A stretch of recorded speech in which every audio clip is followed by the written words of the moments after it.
jusqu'à 9h, Good Morning Business. Il est 7h19 et la proposition des patronats de la restauration et de l'hôtellerie est sur la table depuis vendredi. Et les syndicats ont jusqu'au 17 janvier pour vous apporter une réponse. Thierry Grégoire, vous êtes le négociateur pour l'UMIH, par ailleurs président de l'UMIH saisonnier. Cette proposition, c'est 16% de hausse en moyenne. Comment se répartissent ces 16%? Parce que les syndicats nous disent bah oui, mais c'est 5% sur les bas salaires. Alors, expliquez-nous un peu. C'est quoi les propositions? D'abord, on a une obligation légale chaque année de négocier les minima conventionnels. Dans ce cas, on avait commencé une première session en novembre, mais les propositions qui avaient été faites jusqu'à 35% étaient déconnectées de la réalité que nous vivons en termes de situation de Covid. La proposition, nous, c'est d'aujourd'hui, on a sur notre grille des salaires, avec l'inflation, 5 échelons qui sont noyés. Et donc, il fallait impérativement, mais comme d'autres secteurs d'activité, faire une proposition cohérente avec l'inflation qui augmente en octobre, qui augmentera en janvier. Donc, sur le niveau d'entrée, on est à plus 5% au-dessus du SMIC. C'est là où on a un certain nombre, notamment les moins qualifiés, qui rentrent au niveau 1, échelon 1. Et puis après, sur tout le reste, justement pour tous les diplômés, les qualifiés, on a souhaité remettre un coup de booster.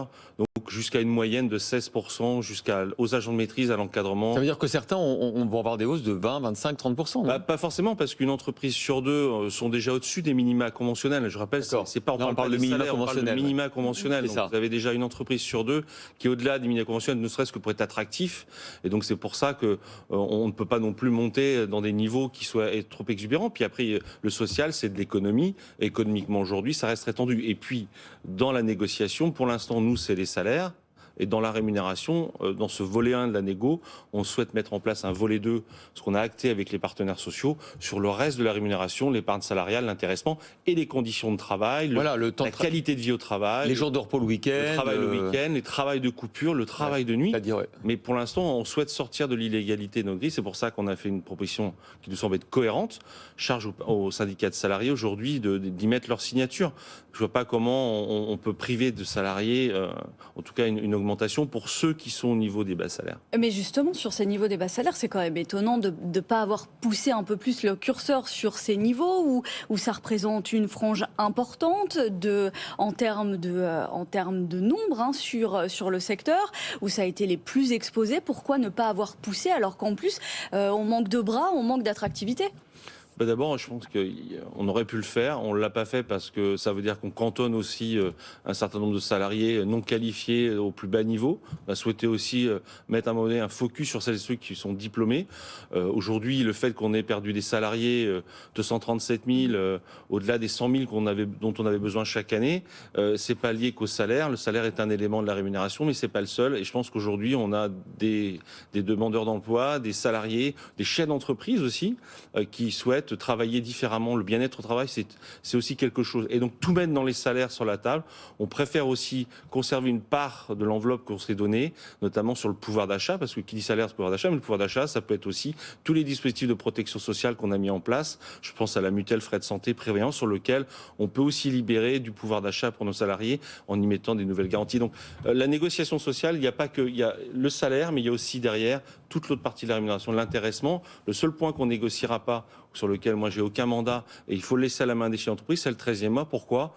D'abord parce que c'est un effet mécanique pervers de tassement des salaires, et la deuxième chose, ça doit rester un élément concurrentiel dans le recrutement.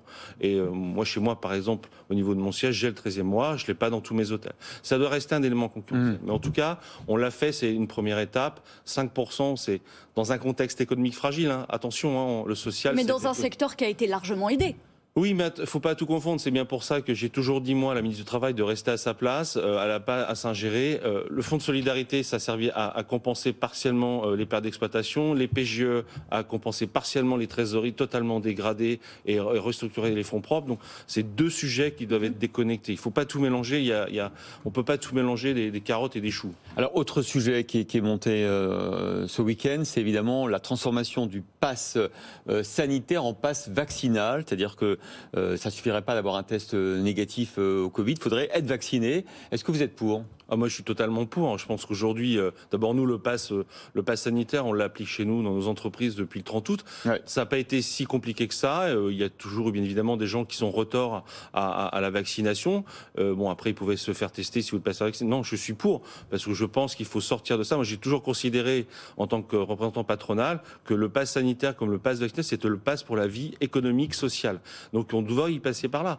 Et en termes, aujourd'hui, de toute façon, d'organisation du travail, vous avez déjà 90% des salariés de ce pays qui sont vaccinés. Donc peut-être les petites TPE, PME. Et encore, je pense que non, il faut le faire après. Il faudra bien éclairer entre pass vaccinal ou pass sanitaire. Je pense que là, il y a de l'éclaircissement. Mais on a une réunion ce matin à 11h avec la ministre du Travail. On verra comment les choses sont présentées. Bon, dans un quart d'heure, on a Stéphanie Dayan, la secrétaire nationale de la CFDT Service, avec nous. Un message, une question à lui poser ? Je la connais bien, qu'elle prépare son stylo pour venir signer l'accord avant le 17 janvier. Elle n'a pas l'air pour l'instant, hein, mais... Ils ont suffisamment de temps pour réfléchir. Je pense que nous, on s'est engagé... En mettant cette proposition, on s'est aussi doublement engagé en mettant à l'ordre du jour sur 3 prochaines dates, février, mars, mai. En tout cas, mon organisation, nous, on est prêts à travailler sur tout le reste, conditions de travail, qualité de vie au travail. Le bien-être de nos salariés comme de nos dirigeants, c'est fondamental. Il y a la rémunération, mais il y a aussi tout le reste, l'environnement dans lequel nous travaillons, qui doit aussi améliorer. Il y aura un avant, un après Covid. Je pense que servons-nous aussi de ça pour faire les choses un peu différemment en termes de négociation. Allez, la réponse de la CFDT, la première organisation dans ce secteur, à 7h45 sur ce plateau.